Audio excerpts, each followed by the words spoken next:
to you. Now, the King has cancelled several honours, removing 6 names from the official register, including the Tory peer, Lord Ranger. The Conservative donor was accused of harassing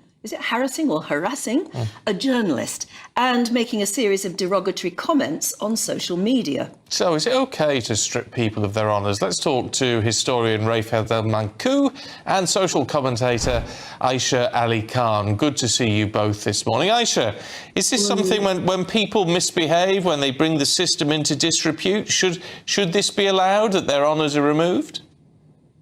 Well, it just depends on what they've done exactly. If we're talking about serious sexual misconduct or criminal activity and so on, then absolutely, because honours are awarded to people as a recognition of their contribution to society, their positive contribution, may I add. But far too often, I find that a lot of the people who've made donations to the political parties, like the person you've just mentioned, and they get rewarded for making such contributions. But I do think that the people that have positively contributed, they don't get enough recognition in the first place anyway, and that should change. We really need to uplift and platform people that are from a normal background, people that have given their time, 30, 40 years, local people. For example, Lollipop Ladies, there was one that's just recently retired, and she'd been there for me when I was a child, all the way through to my son when he went to the same school. So these are the sort of opinions I have. But what I do find is that a lot of people that have given something in recognition for work that they've done. They should actually. There has to be a system, a much more fairer system. It's just very black and white. You either, if you've done really well, you get something, and if you make a mistake or you've done something horrible, it gets removed. There's nothing really in between, and that's something we really need to look at. I think maybe more reform around this whole system. Yeah, Rafe, has this ever happened before this year, that somebody is stripped of one of those gongs? Yes, it has. I mean, there have been 9 now in total just this year. Most famously, in February, Paula Venables, the now infamous head of Royal Mail, was formally stripped of her C.B.E. The Forfeiture Committee in the Cabinet Office is responsible for deciding whether someone has brought the honours system into disrepute. And that's actually the test. Has this honour brought the system into disrepute? Goes back 50 years. Another big one to fall down was Fred Goodwin, you may remember, CEO of RBS, who in 2012 lost his knighthood for that. Just to slightly correct your last speaker, the honour system, actually, the vast majority of the 3,500 awards that are awarded each year go to the unsung heroes of Britain. People in the voluntary sector, science, education, business, health, sports, and so on. Unfortunately, of course, the media always focus on the well-known names from politics and the media and so forth, but that rather overshadows the huge amount of work that's been done in the last few years to make the honour system more representative of the public. And public faith in the honour system has actually increased in recent years because they can now, it's more transparent. People can now make nominations via the website. They can get an application form to nominate people in their own community. There's more balance on women's being represented and diversity and everything else. So a lot of effort has been done.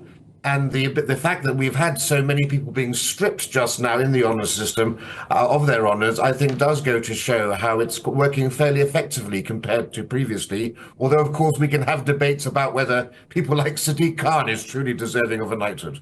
Yeah, but I mean, that's a good thing, Aisha, isn't it? That the idea that, I mean, if faith is growing in the system, but that's partly down to the fact, doesn't it, that you're not set for life. If you do something which isn't right, then you have it removed very publicly. Yeah, absolutely. Yeah. Sorry. I actually agree with this. I think what we need to do is recognise people. My opposite, as just mentioned, the unsung heroes. But I feel that's not enough. First of all, 3,500 per year, and generally it's people that know how to navigate the system, know how to navigate, how to even go online. I'm talking about people that won't even have the experience of using a computer and so on. There's a foster parent that just lives around the corner in Keighley, and she's been fostering for over 20 years, and she's just changed so many lives. If you speak to her about sending her an email or a text, she'll just look at you like, I don't know how to use that. So this is the kind of thing that we're dealing with. But I do feel that, look, it's a positive thing that, first of all, more women are being recognised. But also I feel there has to be a much more, and maybe another category, maybe something that's more broader, maybe something that's, people more accessible for maybe working class people from local communities, and not just on a local level, but on a national level, which is what these honours are about. They're not just on a national level, they actually are on an international level because they're recognised all over the world. But yeah, you've mentioned Sadiq Khan, and we had this conversation with your producers yesterday. And I feel that somebody who's managed to win 3 successive terms as a London mayor has to be, recognised for his contributions. And it's not just winning elections that he's well known for. He's made a lot of contributions, positive contributions to London. Which is why he won another term and got more votes this time as well. So that's my opinion. I think, yeah, definitely.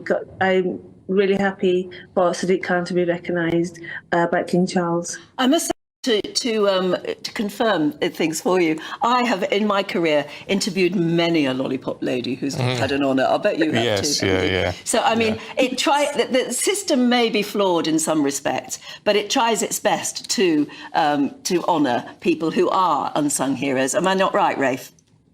You're absolutely right. In fact, it's not, you're not supposed to nominate yourself. So if your lollipop lady doesn't know how to use the internet, it's not up to her to nominate herself. It's for other people to do that.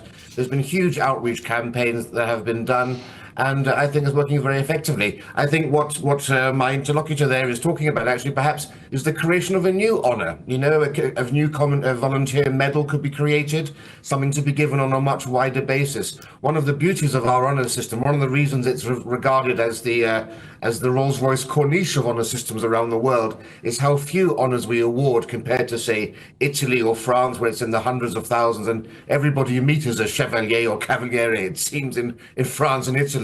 And people revere ours for its antiquity and for the fact that it is such a rare distinction. But I think there is certainly an area for us to grow that, and that would be by the creation of a British, volunteer medal or some sort of community honour that could be awarded far more broadly to a much wider section of society. Just a final point, just a final point, Rafe, though, because I mean, having a C.B.E.